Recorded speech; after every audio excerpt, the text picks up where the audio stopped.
Hi everyone, I'm Adrian. And I'm Marco. Welcome to Remember Together. In this episode, we explore what it's like to witness the world's heaviness. What's our response to media and images of violence? Do we contract or open up to what they produce?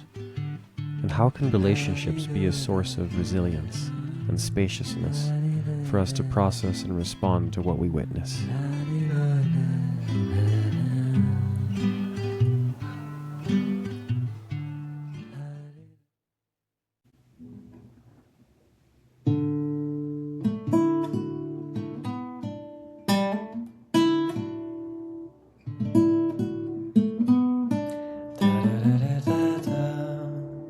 Solo hay un solo remanso en el que pienso.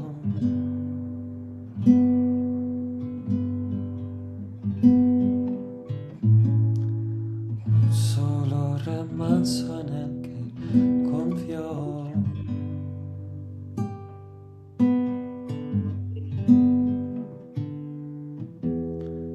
No puedo aguantar, ya no. No puedo aguantar, ya no.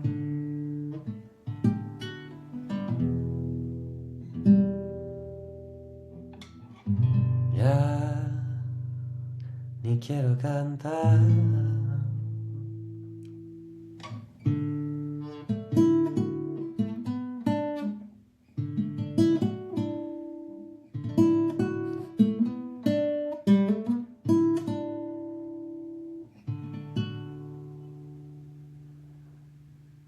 Bienvenidos.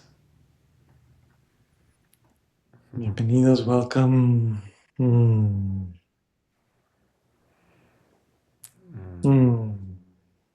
Gracias, hermano. Gracias. A ti por la invitación de compartir un poquito de sonido con corazón para estas introducciones.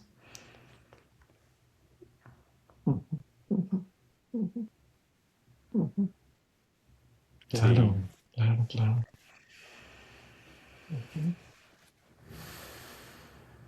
Sí.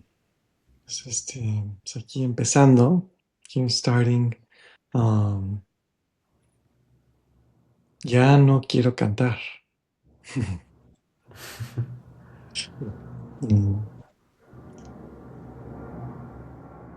Yeah, starting to explore a little bit of this. One of the themes that is here is what's going on? What's going on when we're depressed, when we're not just when we're depressed, but when our beings are turned off, or when our beings are encountering adversity in such a way that it seems like the solution is to either collapse or to go into fighting.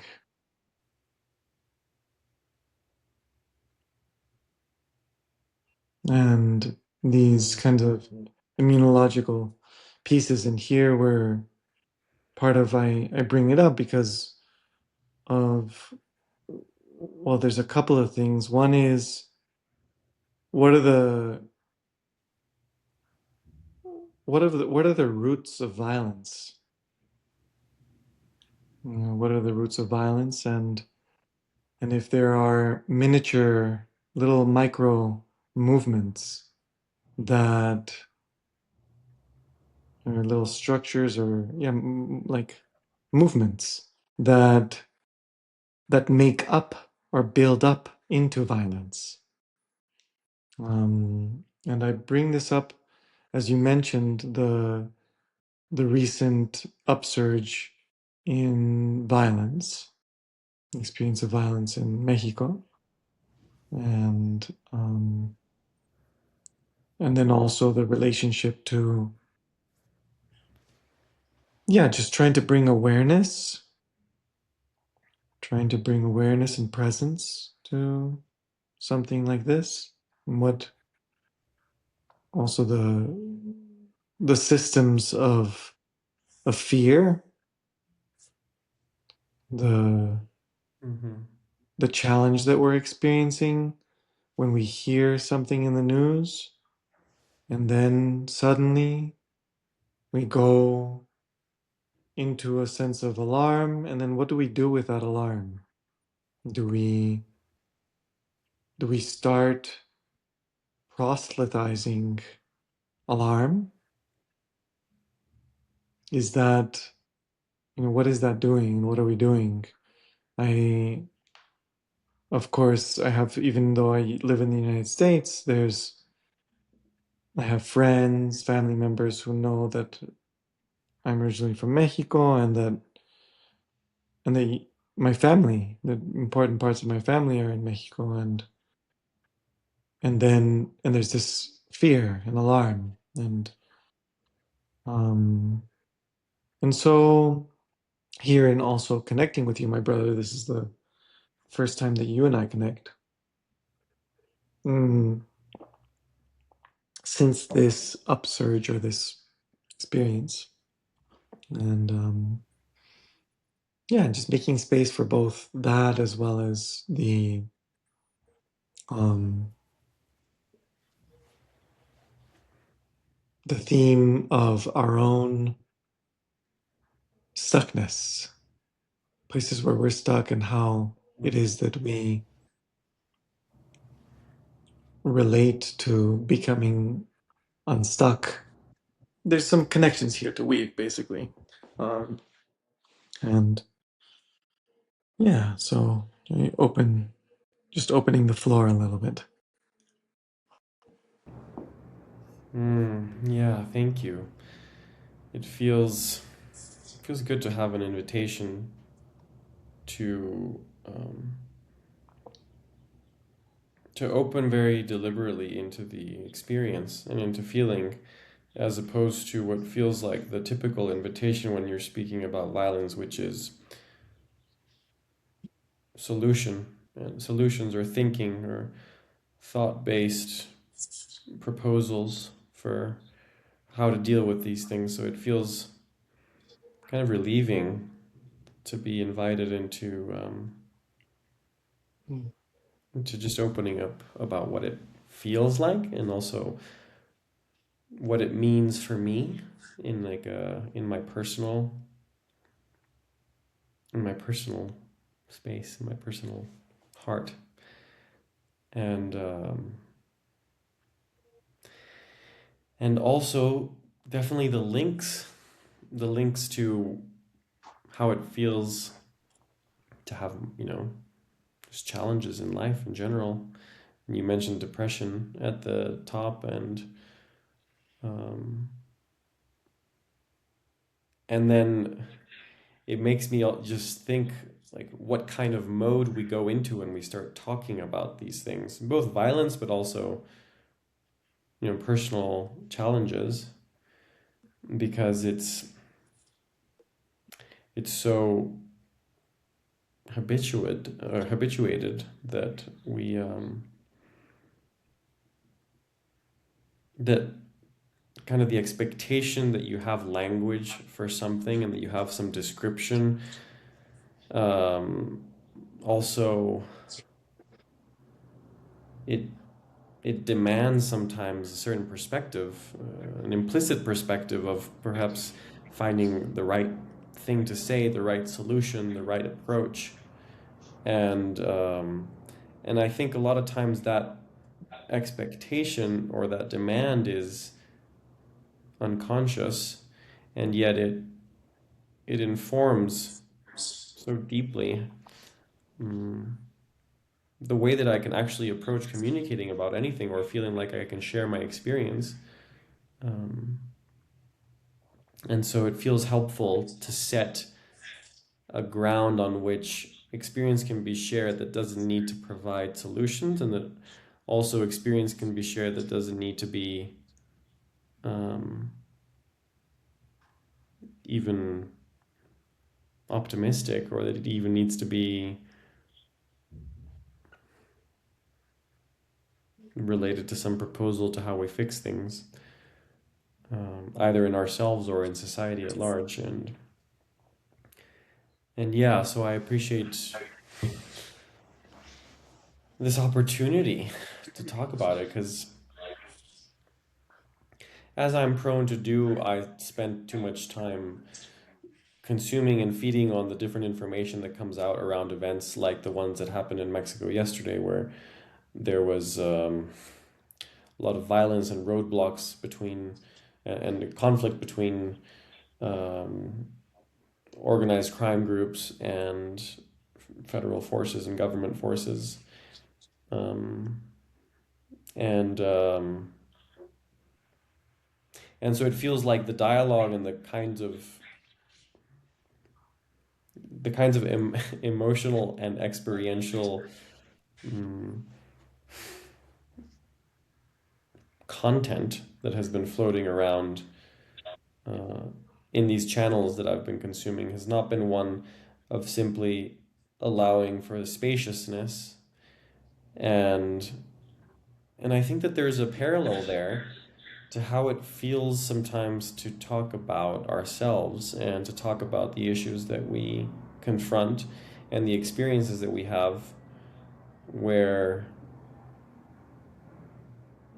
I very often just don't get through that part of me that resists simply sharing and simply accepting that difficulty that I'm going through.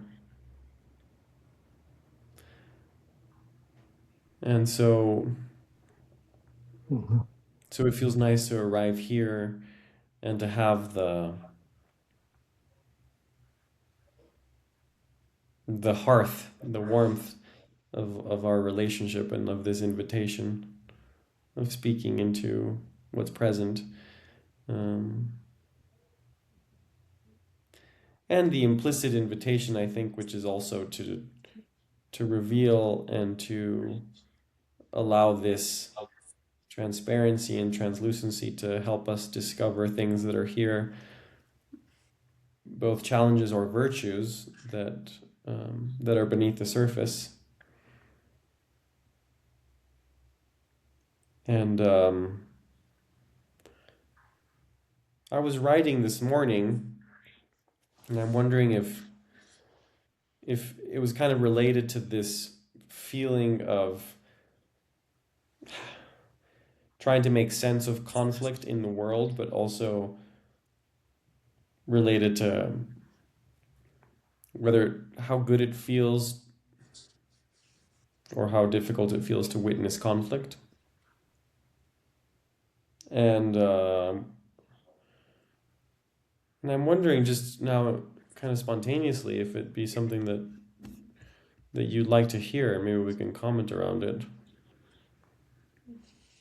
Yeah, why don't I respond to something that you just said just briefly, and then we do that?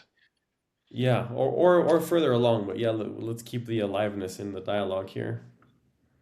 Yeah, it just seems like um, you named something that I don't know if you're going to go into that, in your writing or not, but you already named something primordial here, and just this reflection, which is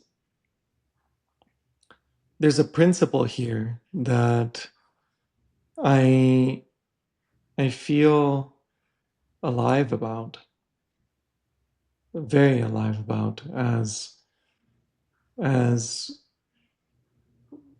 almost like a sense of responsibility, um, as this is a recording that will likely be public, and that it might be seen, heard by people, and And there's something that we're already connecting here, which is, are we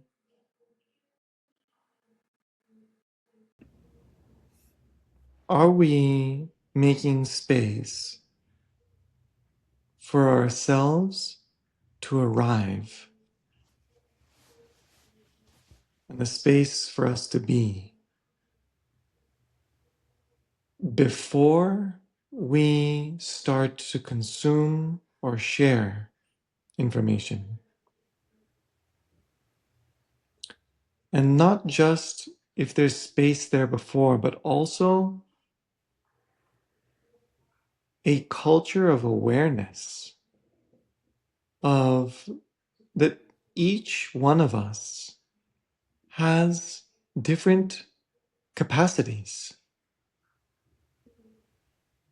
not just because we're different individuals across the uniqueness of their different lives, but also because we're different ages and different, across different, all kinds of different like demographics. And so there's something here around recovering, resuscitating, building a culture of consent that is more sober around our own identities and our own natures. And so, in a moment like this, there's just a parallel. Of course, my expectation, given everything that I know of you, when I hear, oh, I'm going to listen to something that my brother wrote, my expectation and, moves towards, oh, I'm about to listen to some medicine.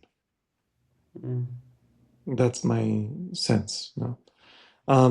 But just as you said, oh, can I share something with you? It reminded me quite strongly of this process that's happening all over the world, over and over and over, many, many, many times, where people are sharing all kinds of information with each other, including these threads of information that are coming in through the news about Mm. very difficult circumstances. And that here in this conversation, we're bringing some awareness to the sense of responsibility and sobriety of what our vessels are, who are we, and what is this game board of being able to host some news about some intense violence? Like, what is the real game board that's here, rather than just going with the flow of what everybody's doing and the culture that is expected based on the design of the applications that are on our phones or on our computers that administer news in a very specific way at a very specific speed with a just seems like a faucet with a bandwidth of amount of data that often is a lot. It's like way too much, and that can also be seen in the architecture of reels, that is like one thing after another with no possibility of being able to come to what was that like when I just saw that, that whatever that was, that violent moment, or maybe I was watching a kitten play, or I was watching, who knows what, but regardless, what was, just this living, breathing relationship. And there's something incredibly not human, um, or, or of the bandwidth, of the human bandwidth of perspective and life that is of reactivity, of hot potato life, passing it on, just doing it, go, another one, another one, another one. It's like this very reactive. And so as you and I invoke the theme of this violence, and then the theme of we are a relationship that is giving a pass at bringing a certain level of awareness as to how it is that we host this and what it is that we do. I'm just in a way underlining the vessel that I, Adrian, am now limits how much I'm able to take in, and where I don't have space in me, I will, the information, I will spit it back out, and I will pass it on, and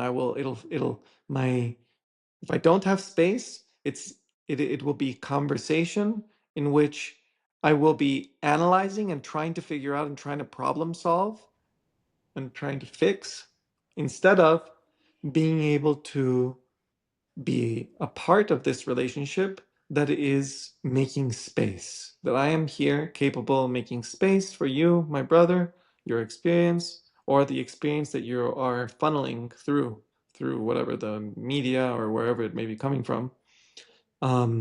And just to be able to name this particular architecture, can we tell when there's space? Can we tell when there's not space? Can we tell the difference? And if we can't tell the difference, what the liability is basically there. Um, and um, and this main kind of medicine, that also part of why I'm here doing this podcast with you, and this, not just this podcast, but this relationship with you, which is that we have a culture that we have been supported to be, as well as we have been devoted. We've devoted ourselves to make space for each other.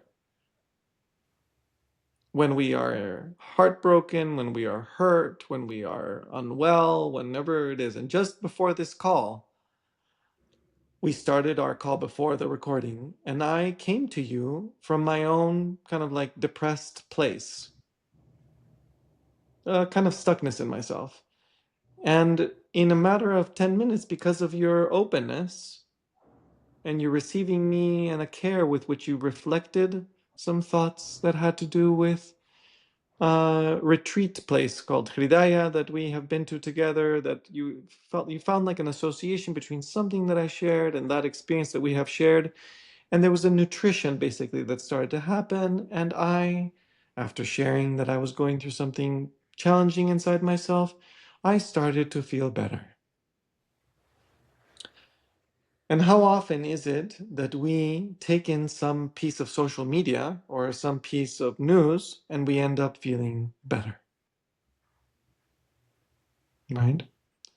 And so that just came on really loud for me as we invoke this theme. Then you were like, okay, let me share something with you. And we're here talking about this. There's this sense of just wanting to shine a light on this piece, that why also I feel safe bringing this subject matter up, and that if we didn't have this culture, I wouldn't have been open to it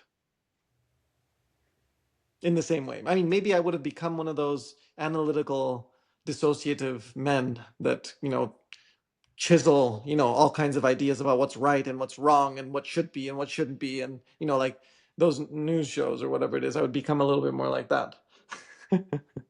And so first, in that way, man, I'm saying thank you to us, to our relationship, to our disposition, and also this context of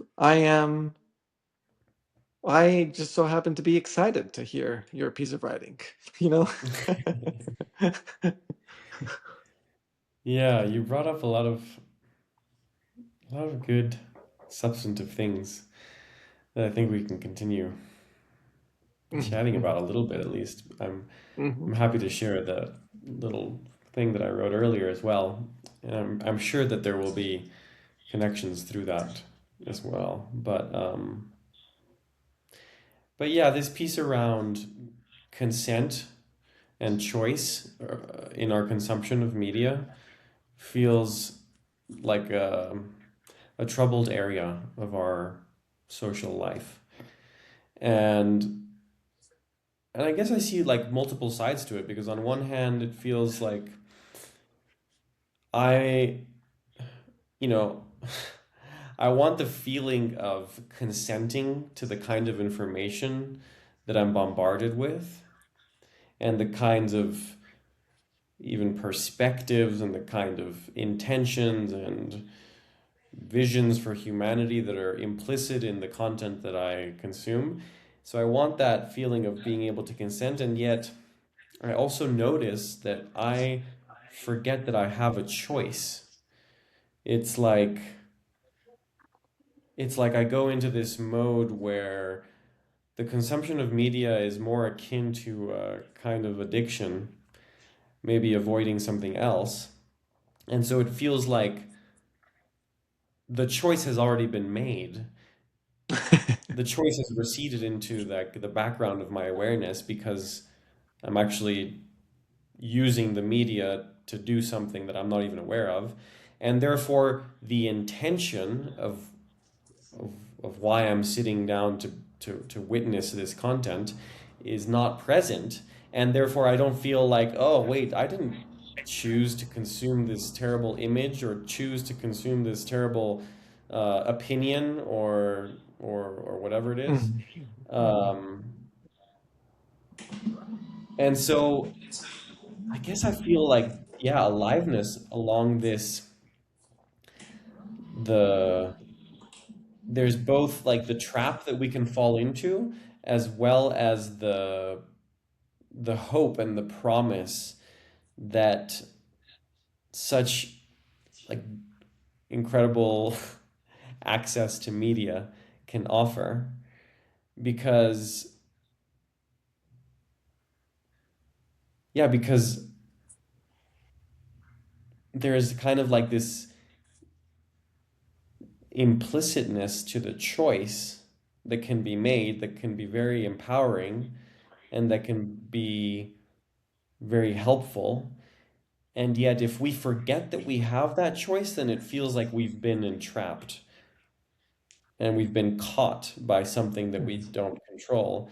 And and there is a feeling of helplessness or powerlessness, which anyway ultimately just feeds the cycle of feeling my own agency compromised or the scarcity of alternative and of options.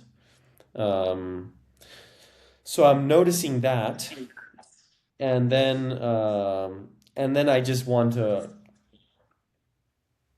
uh, say something to appreciate what you were bringing up in terms of our relationship and how we've had this ability to, and maybe this culture, and maybe it's been something that we've been also taught, um, but to have the prioritization of presence and of witnessing one another, um, and which itself kind of brings me to that implicit love that we've spoken about in past episodes. So, Mhm.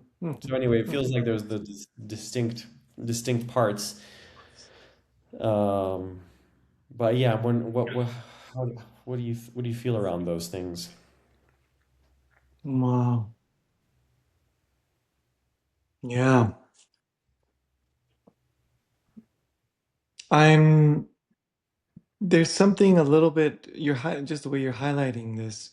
There's something that's coming up around being able to use more words than consent.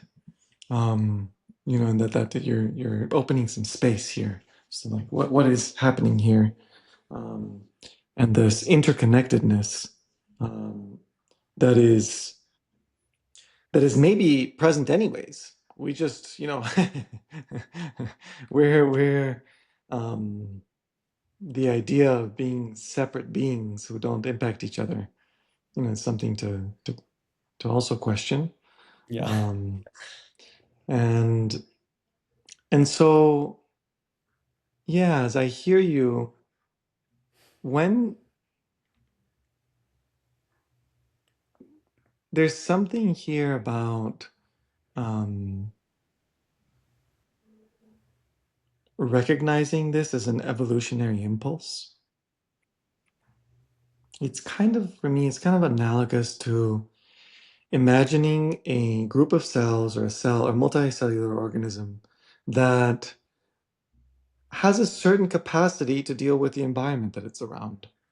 And as it's going around, then it encounters certain things. And if the challenge is too much, it might really compromise its own immunity and its own. And if its immunity is compromised, then suddenly it might collapse and it might go towards weakening and needing to focus on resourcing itself, or it might go towards dying. And there's something here that I feel present, which is in this sense of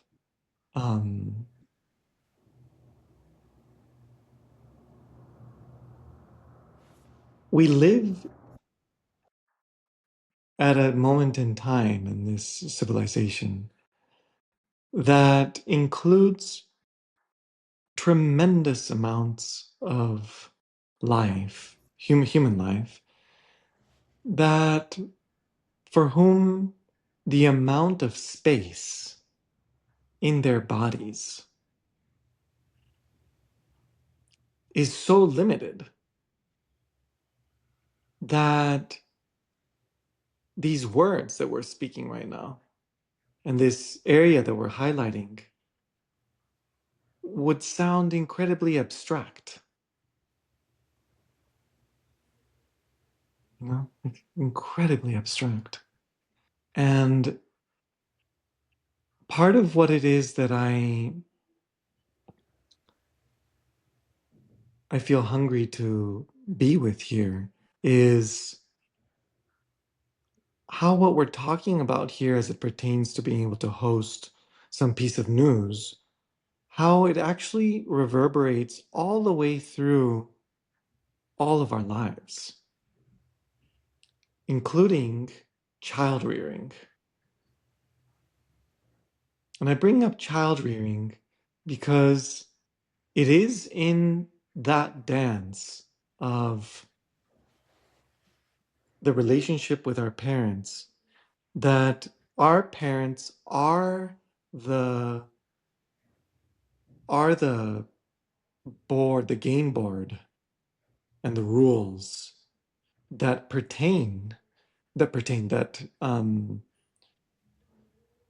that define what life is for us and what we can do and what we cannot do. And here, very specifically around what I can feel, what I can't feel, what I can share, what I can show, what I can't show, what is likely to cause some kind of collapse or some kind of likely to cause some kind of very happy moment, etc. And all across different cultures, we have all of these different sculptures that are the landscapes of our it's like ancestral archaeology, you know, that's who we are literally. And so there's something here about um a deep grief that I feel, a sense of just a sadness, sadness that I feel when I heard you say the ground of implicit care, that piece that we've touched on, when you brought that up just now in the context of this very specific subject matter that we're, this kind of neighborhood that we're talking about, including violence um, and how we stay stuck and the consumption of media and this great access to information. We're talking about access to information. There's I felt the pain of like remembering in my own body moments in which I did not have the bandwidth to have a sense of space in my body and in my mind. So much so that the idea of creating more space, it would be kind of incomprehensible to me, Mm-hmm. is my sense. And so, um, so I'm sensing as this theme of that ground of implicit care, how apparent it is that when we are well enough, when I am well enough, I tend to care. Mm. And when I am not well, I tend towards depression or aggression. I tend towards like internal collapse or a kind of control or something. And there's something there that's clearly described in somatic psychotherapy terms as the fight, flight, or freeze, of the nervous system that is across species. Um, and and so there's something here about this amount of space that we have, and how we what are we doing with each other, you know? Mm-hmm. What are we doing with each other, and who does this culture that we're talking about pertain to? Mm. Mm-hmm.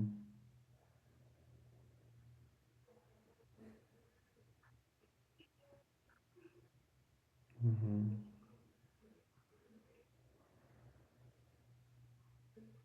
Yeah.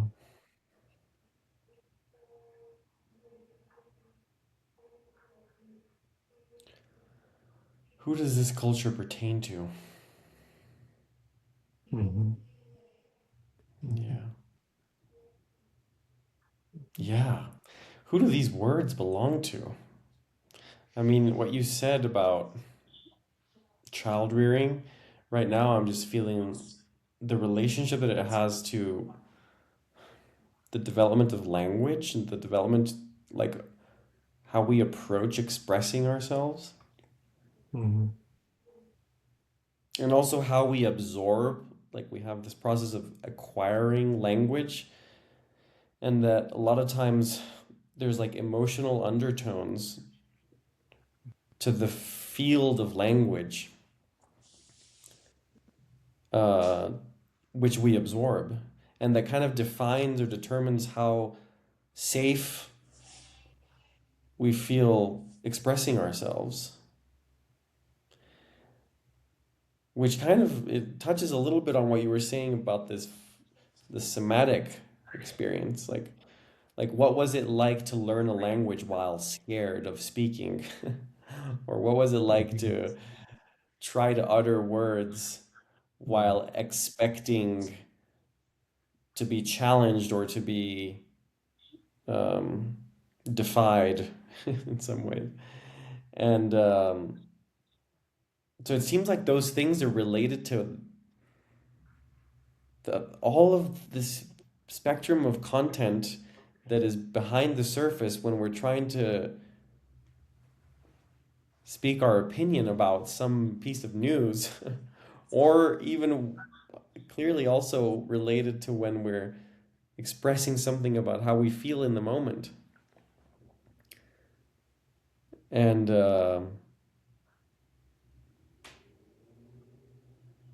Yeah. What are and we yeah, so actually there's just doing? yeah, there. I guess I feel this desire to let go of what the expression of language has felt like for me. Mm. Mm. And yeah, like there Yeah. have been unspoken expectations to what language needs to achieve that have led my experience of expressing myself to be constrained in certain ways. And and yeah, so I feel that aliveness, because when you say like who is this for, and how abstract could it feel, or how concrete, or how relevant or not, um it brings up for me this question of, oh wow, like am I saying something that can be of use, and maybe is that the intention when I'm speaking? Because it feel like I know that in the depths of me that there's this desire to contribute, and for my words and for whatever I say, whatever my expression, to be of service. And yet um and yet often when I'm expressing myself, I'm not so conscious of the things I'm already carrying that are informing how I'm going about it. Mhm. And so it feels important that we should be talking about this as you and I engage in this conversation and this dialogue. Um, yeah, and also because I hear in your voice and the tone an invitation to reside more in our hearts, and to distinguish when we are allowing ourselves to be carried away by the need to exist only in this mental space, in this space that prioritizes the production of Answers. answers, and also even of sensical language, Mhm. um, because there's something that maybe feels implicit, since we're producing this content that's mostly words, language, that oh, that the language should be coherent enough, the language should be um, representative of some kind of offering that is of value. And so and so I'm trying to kind of look behind my own need and my own demand for the language to be of value to that mental criteria, versus this slowing down and this coming back into the the kind of primacy of experience, and having that then be the source from which language is produced. Um, so I'm trying to do that as I'm speaking to you right now, uh, because it feels like, oh wait, that's the place that I want to be in when I'm talking about how it is that I think the rearing of children affects our capacity and our willingness to process difficulty and conflict, and how it is that I'm able to now process the news or the images that I see, and whether or not I'm able to see the choices that I have at my disposal, to how I consume media, and and to how I interpret other people's opinions that they may have different opinions than mine. And so anyway, so I'm kind of trying to ground myself more now, so that I feel this resourcefulness, in my experience, as opposed to some elaborated idea of what I think that I need to come up with. Yeah. I'm so happy to be sharing this way with you, hermano. Just the space that is here. There's a space that is here that is so much more than the space that I experience with most people. And there's a care right there that I feel. It's like it's that care that is, it's like the boundaries of the room that we are slowly expanding. Like they're expanding with us. Almost like you and I are, as we're talking, we've talked about maybe 100 different things from the beginning of this conversation, something like that. But as those 100 things are coming into the room, it starts to get kind of like stuffy, you know? If the space is not doing this, kind of like opening, you know what I mean? And now that's part of what I'm feeling. Like the way we're speaking and we're slowing down and we're including the sense that, like a curiosity, basically, like curiosity to who are we and what I mean, even kind of like a question like, what is talking?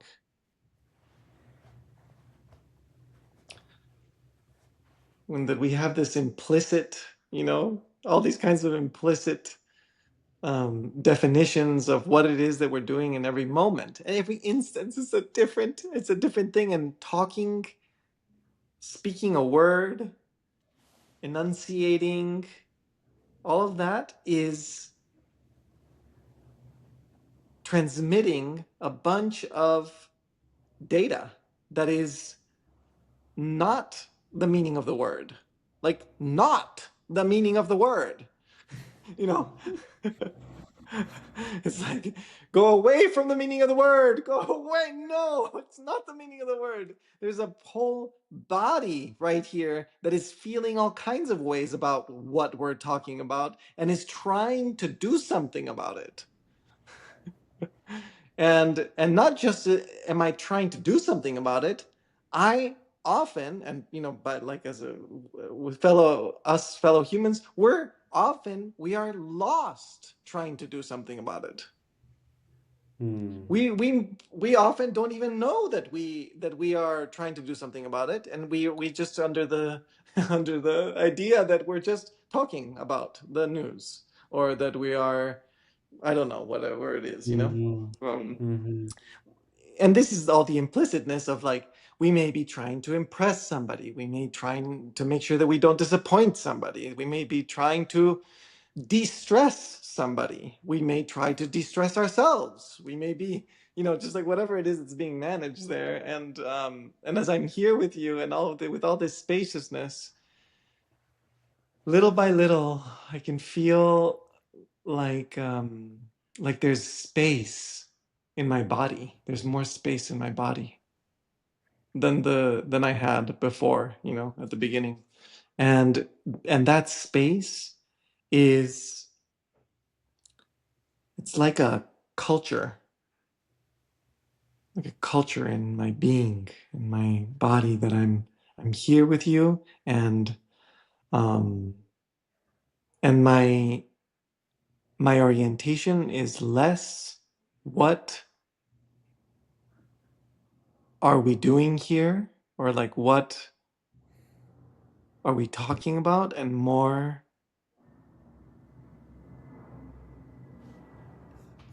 yeah, like a sense of wonder, or wondering of who are we, and what are we, and what is happening, and And this curiosity in this space is nourishing and revitalizing, or like Mhm. re-energizing. That curiosity feels priceless. Hmm. And there's no measuring what it could bring. And yet, so frequently, that curiosity is put out, is just drowned out. And and it's interesting. It feels like the same kind of drowning out that happens when it feels like only a very narrow response to a given situation feels acceptable. Like if some terrible news about some conflict appears like it did last night, and the spectrum of responses feels actually very narrow.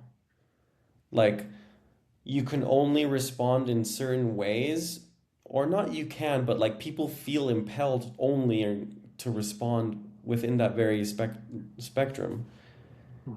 And it feels like the same. It's like there's a lack of willingness or a capacity to have the curiosity about what is going on within us, and to be really open about it. And so to invite our communication to be more than that kind of predetermined type of pathway. Hmm. And so I celebrate the opportunity to have this curiosity together, because that's another thing. Oftentimes, oh, maybe I was able to reach a certain amount of curiosity on my own when I gave myself a little bit of time to be by myself and to write and to take a walk or whatever it was. But to have this same type of curiosity in conversation with someone else, it feels like another dimension of the challenge. Because somehow, when I'm with others, it's like I'm drawn back into that, you know, Mode. predisposal of how I need to interact.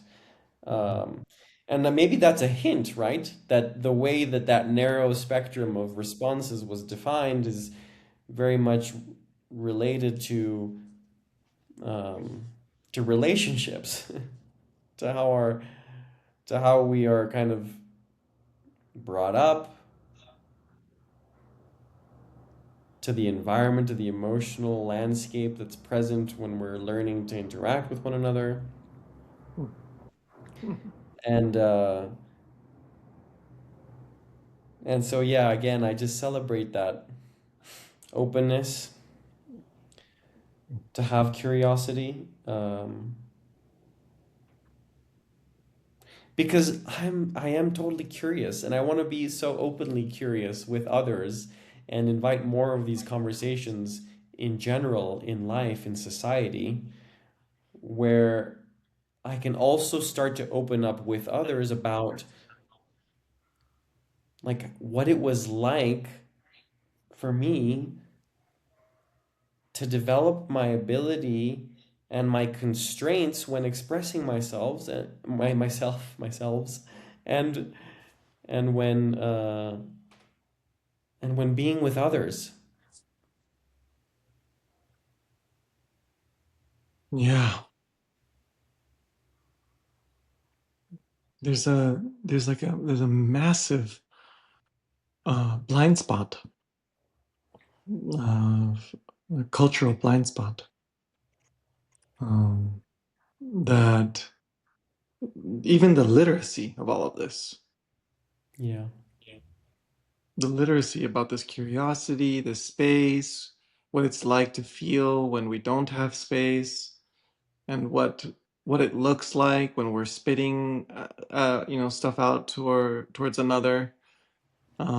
Meaning some of these things are there, but it's just the interconnectedness, like to be able to bring some sense of interconnectedness between our our needs,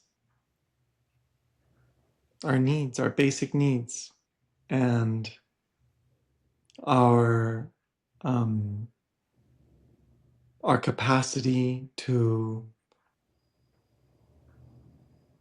be effectual,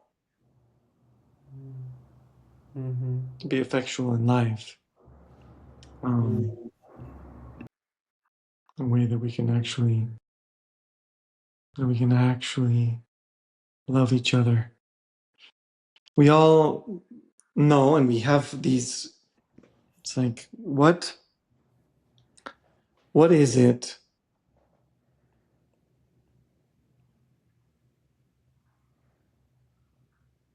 What is it that really opens change when we are in the face of violence or in the face of there's ultimately it's space, whether space is made by fighting back and then eventually like there's some space or there's nonviolence and then there is some space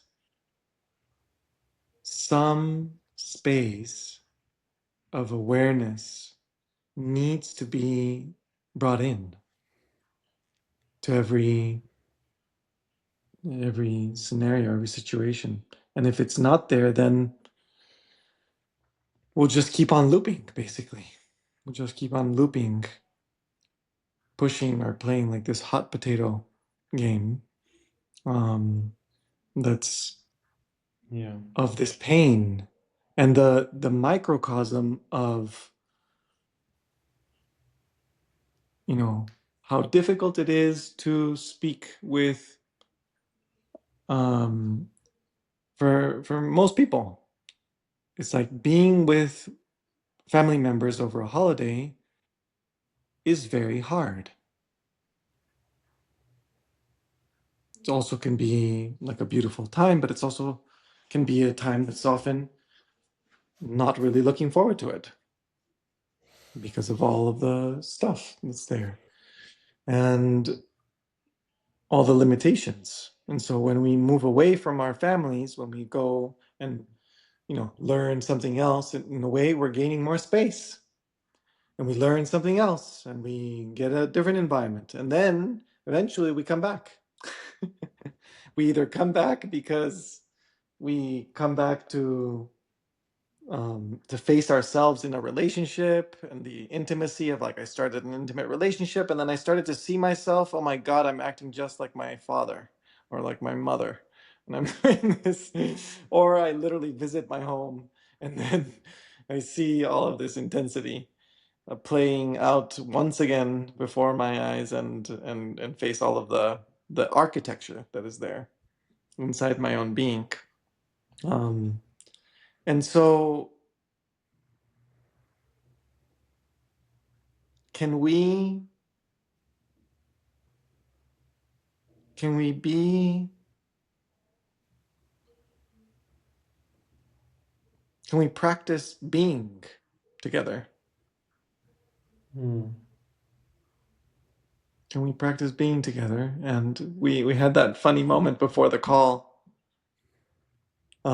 that was like, oh well, what is this architecture in these meditation retreats that seems to be so nourishing, in certain ways so nourishing, and this piece around humanity often, very often, does not have the capacity to share words and speaking to each other without becoming incredibly dysregulated and needing to get into a fight or needing to leave or needing to Mhm. do whatever. And so there's something here about just the sobriety. It's so intense. It's so intense just how we relate to each other, and the the waves of fear that are going through social media right now with the posts across around the violence happening in Mexico. Like Yeah. headline that speaks about tourists that can't go back to the United States because they are stuck, because of the violence or something. Um, and it's like, like naturally, right? Because it's, oh my God, it's super scary to imagine being stuck like that or to be like that. Is it not safe? Oh, I love Mexico. All the different points of view. The Mexicans I can imagine whole swaths of the tourism industry in Mexico right now that are watching all this and that they know that their finances are going to go down dramatically, even though there's no violence near them, Mm. because there's this massive wave and people are literally going to cancel flights. They're going to cancel trips. They're going, you know what I mean? Like things like that are, Mhm. well, very likely to happen. Um, and yeah, the waves of reactivity. Um, Yeah. Yeah, there's just something that came up right now for me, which is it's it's just so funny to realize that when we talk to each other, we interpret each other's words as meaning something. And when like when I hear yeah. somebody's opinion, or even when I hear or I read somebody's opinion online, it's like I put it up against capital T truth in my mind. And I Mm. then like order it or organize it so that it fits or that I clearly outside the boundaries of what is that capital T truth. And it feels so silly or ridiculous that we should have the expectation that when I'm talking to someone that Mhm.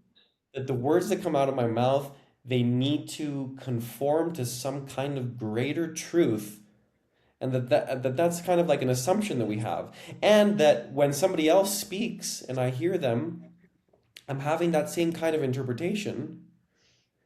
And so my response is like, wait, there's something that's not right about what you said. It has a bit of friction with my Mhm. interpretation of capital Mhm. T truth. And Yeah.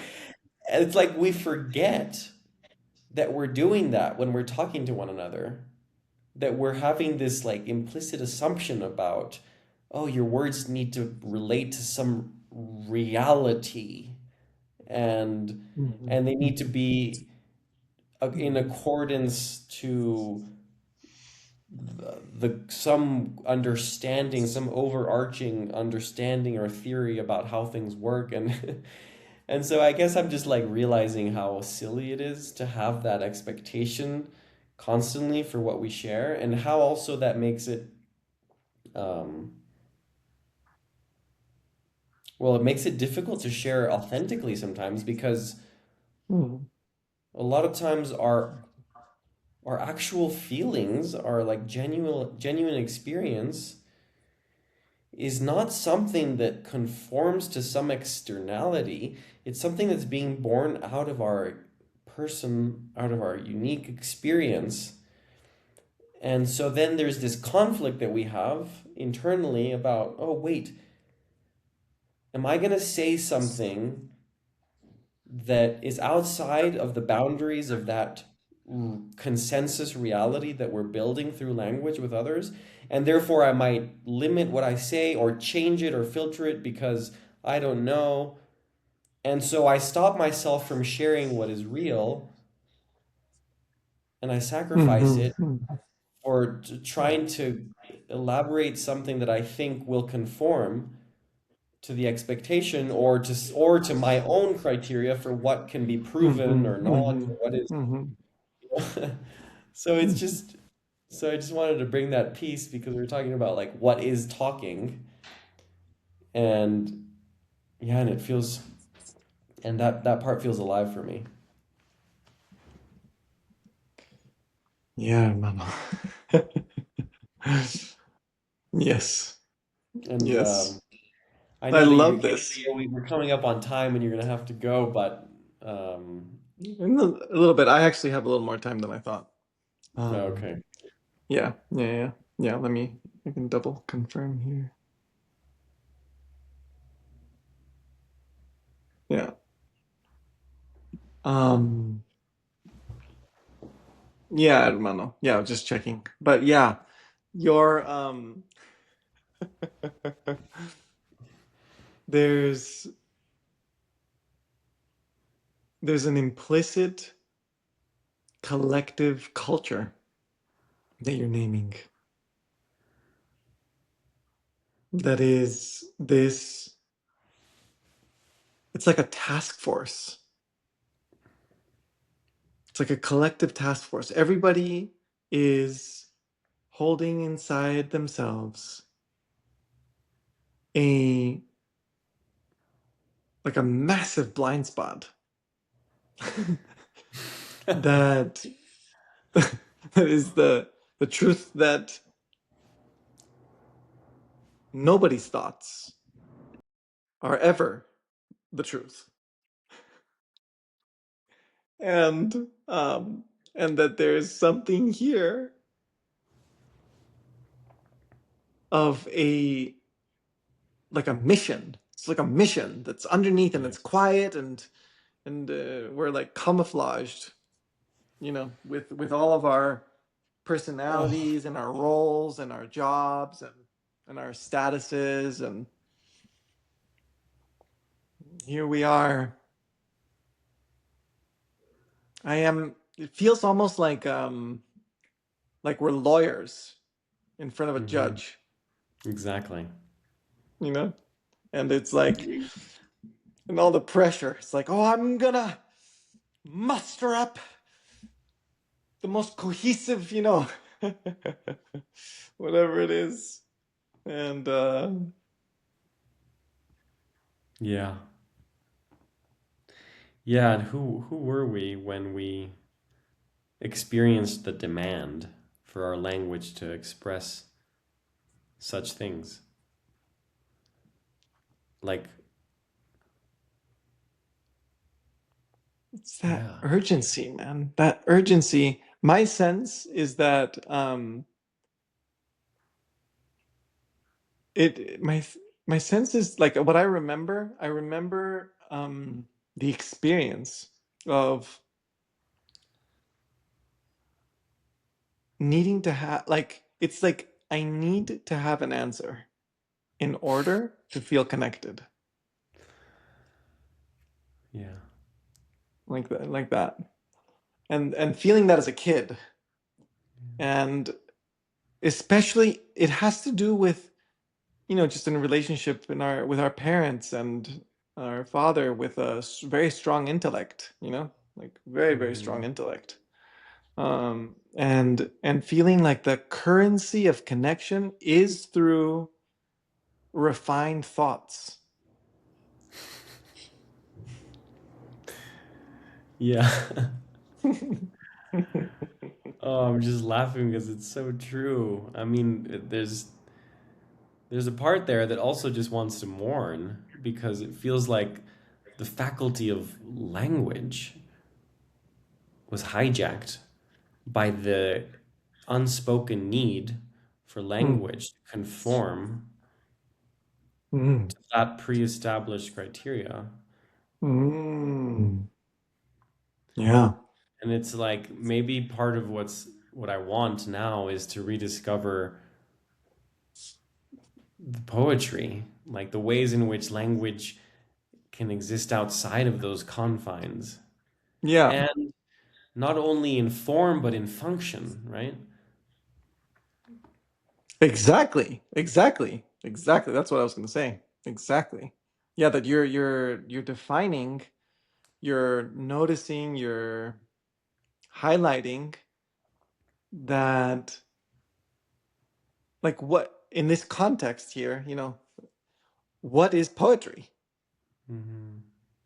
And what feels poetic?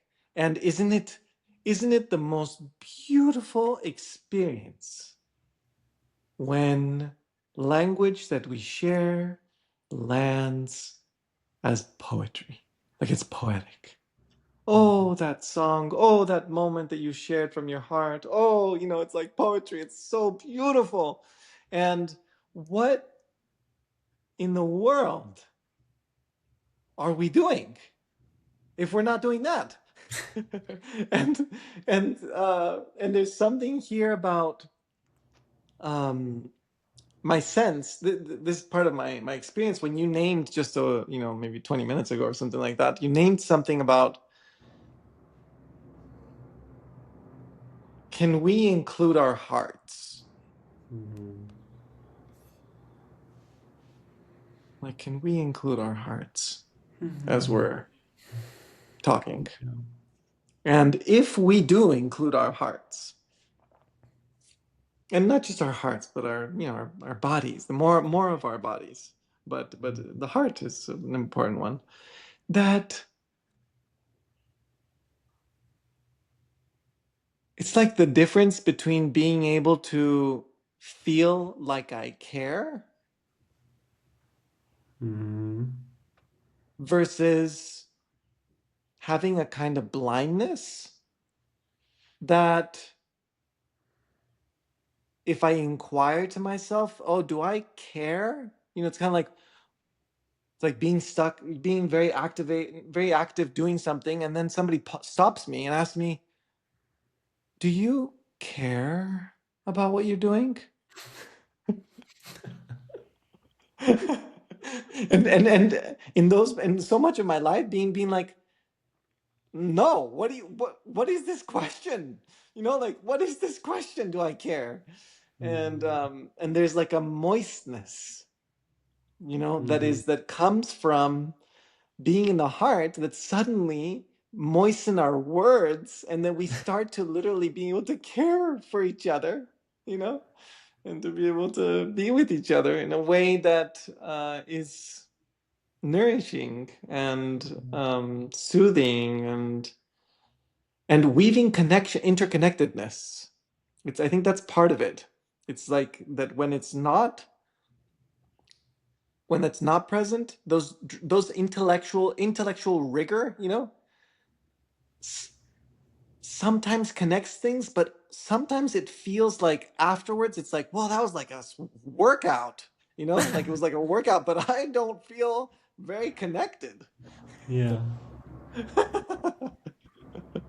That's so funny you say that, because right as you were saying that, I felt that in me. Like, there's times where language feels like a burden, Yeah, you know? yeah, yeah, yeah. Like, I have this unspoken demand that language be one thing, and so there's no playfulness, Mhm.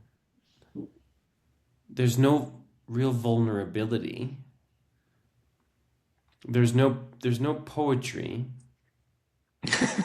and there's no room for mistakes. Like, a mistake in poetry can be generative, but a mistake in analysis is like a condemnation of it, right? Or it's like a Mhm, failure or something. mhm, mhm, mhm. Exactly. And and A misstep. Mhm, mhm. I just don't want to I don't want to exist in that field of language with you, or with, really, with anyone. Yeah. But it feels like, oh wait, this is an opportunity to cultivate what it's like to recover that generativeness, that poetry, and even the subversiveness. There's a certain, like, Yeah. transgression of language that doesn't need to confine. Uh, Yeah. and to not, yeah, not feel that it's a burden, that it's like a chore, or that, and And I guess that just brings me to think that, wow, there were moments in which I was learning to express myself, probably in, with our parents or with our dad or in others, moments in which I perceived a dynamic with someone who was a type of authority, in which I felt like, first of all, like I wasn't just valuable to start with, Mm. and I wasn't just worth listening to and being heard Mm. as like a Mm. foundation. Mm. And so And so then I needed for my language to be a vehicle through which I could acquire those things. So Yeah. I'm just, Yeah. yeah, touching that. That's And exactly. Wow. Language as a means to acquire those things.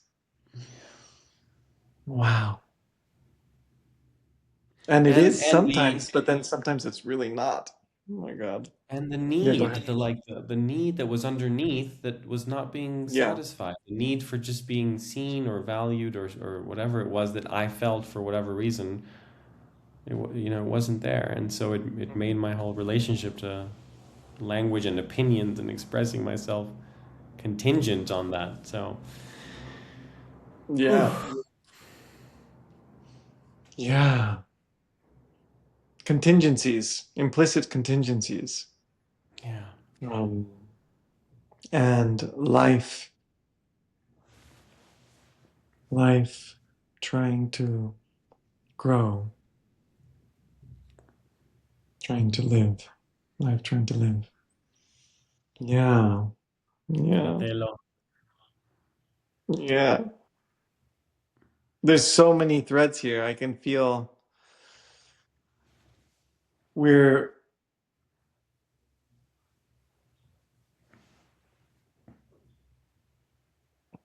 yeah. I don't know if you were about to say the time thing, but No, no. oh, okay. You're just saying fratello. Yeah. Yeah. Yeah. Yeah. Yeah. Yeah. Yeah. There's something here around being seen, around the nurturance of being seen. What is the nurturance? What is the nutrition of being seen?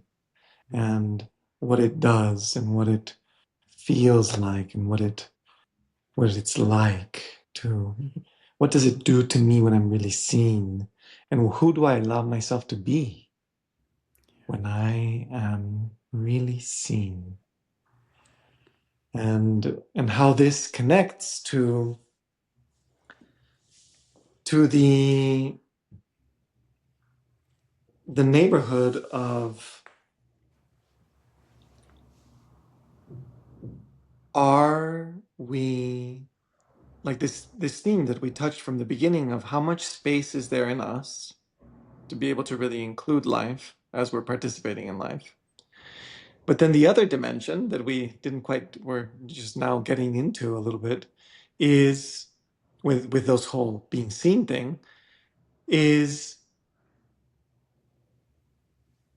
what if the real present asseveration, like yes energy Mhm. of the fountain of life that arises as the consciousness, as the human that I am, Hmm. that there is a temperature gauge of how much I am really allowing myself to to be, to belong, to become me in the world. And that almost like a 0, 1, like am I on or am I off? Kind of, and how Hmm. much am I on? And this sense of the spiritual inquiry of self-inquiry of Mm. who am I, this tradition that I learned, and probably you also, I don't know if you've heard it somewhere other places, but from Hridaya school, yoga school in Mexico, um, and then also like there the tradition through Ramana Maharshi, that there is, and also this very specific technique that is connected to the I feeling. There's something very like taught there spiritually, even I believe by Nisargadatta Maharaj, another teacher. And there's something here about how much space is there, but then also how online are we in terms of the yes, I am here. Yes, sí, hermano, aquí estoy. You know, like and I, and in that intimacy of that feel, that it's like a feeling. It's a very specific feeling of like me, I. It's like aliveness Mm-hmm. that that my sense here is in everything that we're talking about right now, the degree to which I am turned off in that sense of I, that it's more kind of like I, that turned offness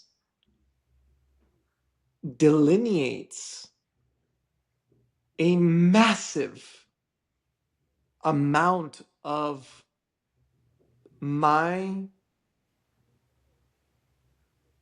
the amount of life that I am able to transmit Mm. through language.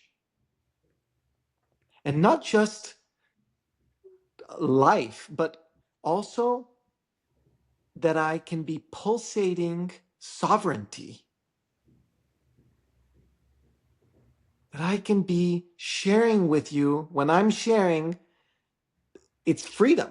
It's that I can be saying yes, I am internally in a way that the words that I'm speaking to you and the way that I'm just expressing myself is actually nurturing Mm. that um, that culture of us being able to be us together here.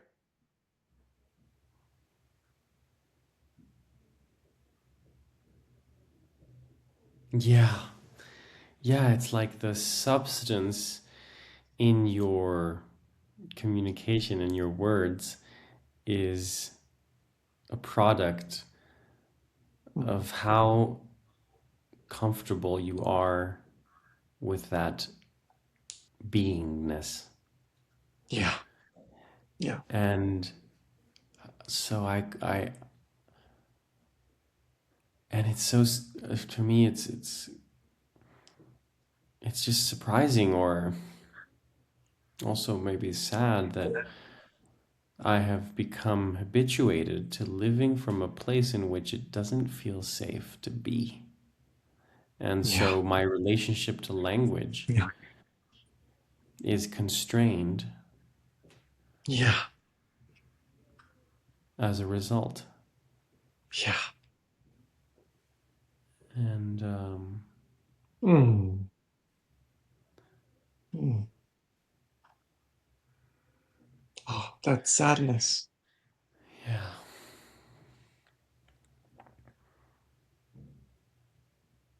That sadness calls to something.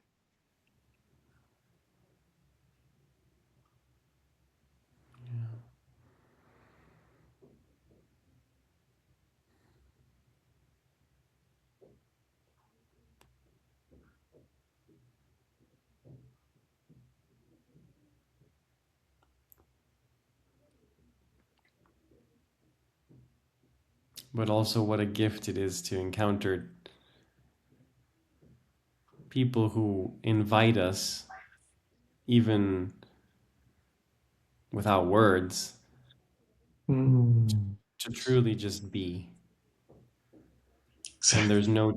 there's no demand. There's no implicit request or unspoken request Mm. that we be anything but what is. Mm. And that, yeah, there's something almost alchemical that happens when we when we feel that invitation to Yeah. presence. And I think that's connected to what I felt when I was at that retreat, Mm. clearly influenced by the fact that I had taken a vow of silence, Mhm. Mhm. but also influenced by the fact that I was listening to someone who really cared for what Mhm. that silence could mean for each of us, and that caring Oh, was really there. wow. It's so beautiful to hear you say that. Just to, I hadn't felt that crevice of service so like so lucidly as you just said it right now. To have somebody who cares for the silence that I am.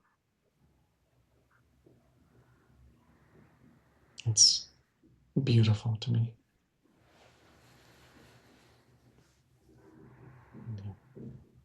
It's beautiful. And the implicit care, the ground of implicit care again, that Mhm. we might, given all of the liabilities around language and all the pressure to talk in certain ways, and all of everything that we've talked about, one might surmise that not talking would be a liability, Mm. because not talking means stopping trying to reach out, trying to do something about it, trying to etc. And lo and behold, when there's enough care, silence is a medicine of getting in touch with a ground of our essence Yeah. that has been missing and has been felt as missing in our language, Mm. in all of our speaking. Absolutely. And that's why I think so many of our words have felt empty of truth. Mm, there's a paradox there that's so beautiful. Our words have felt empty of truth. Man, this is a beautiful sentence. Mm.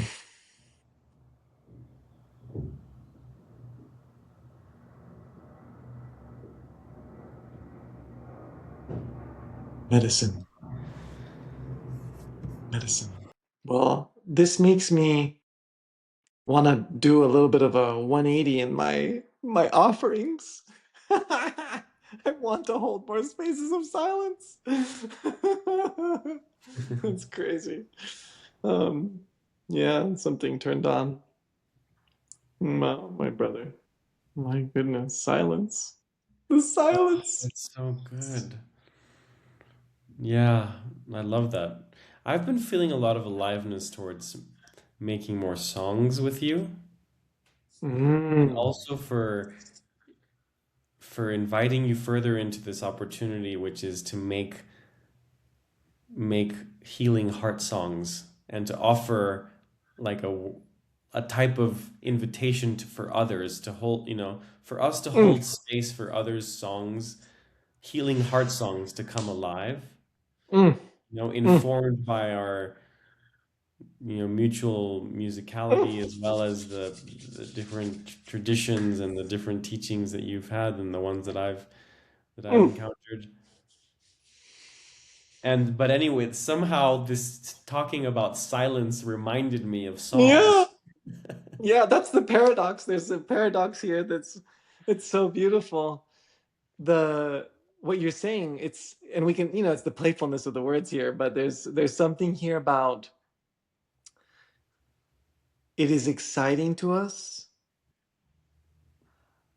to make songs with words and tones and textures that are imbued by our silence. Mm-hmm. Mm-hmm.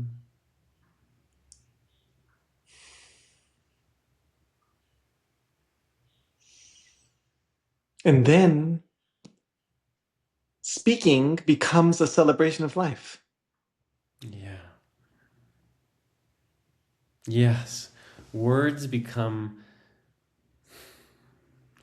gestures of truth. And so they're not, they don't feel like empty of Mhm. substance because Yeah, they're being born out of kind of a place where space has been afforded. yeah, yeah. Space has been afforded, and presence came to fill it up. Mm-hmm.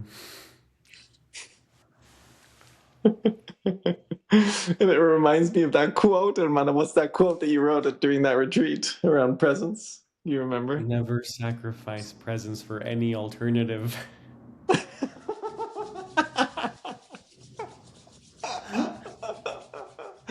Oh, that is a calling. We are calling. Never sacrifice presence for anything else. Mhm. Oh, that's that devotion.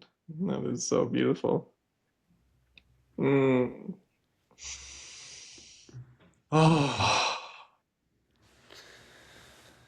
Well, maybe this is a good moment to close. definitely, definitely, definitely. That's beautiful. It's so beautiful. Um, Do you want to play anything or sing anything? in the name of, in the name. Absolutely. That sounds great. Let me take this off and in the name of making space for life that feels unprepared. Yeah.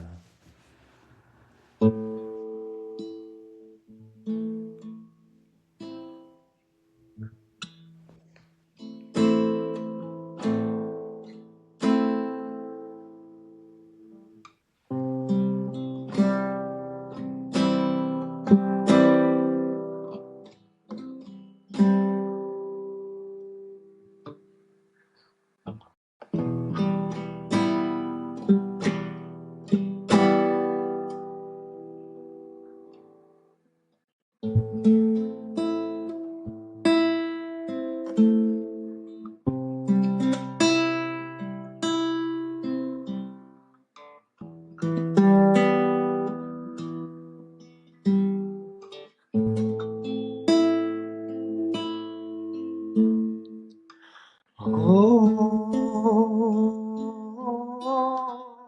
the whisper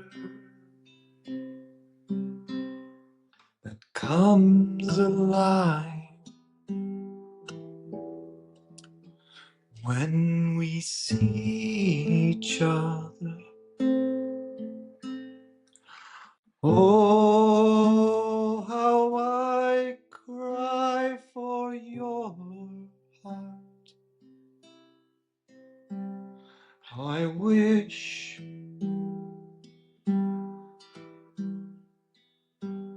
to feel you. How I miss you.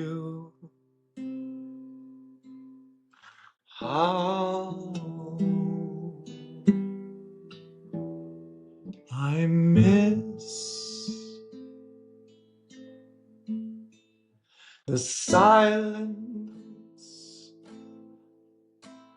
we call for as we look into each other's eyes. The silence, your medicine. I long to feel.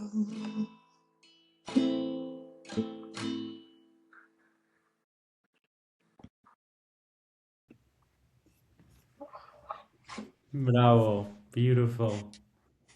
The silence we long for.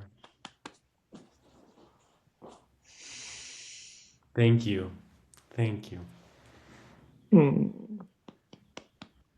And thank you, hermano. And thank you to all existence, the existence that is making it possible for us to be alive right now in all its dimensions.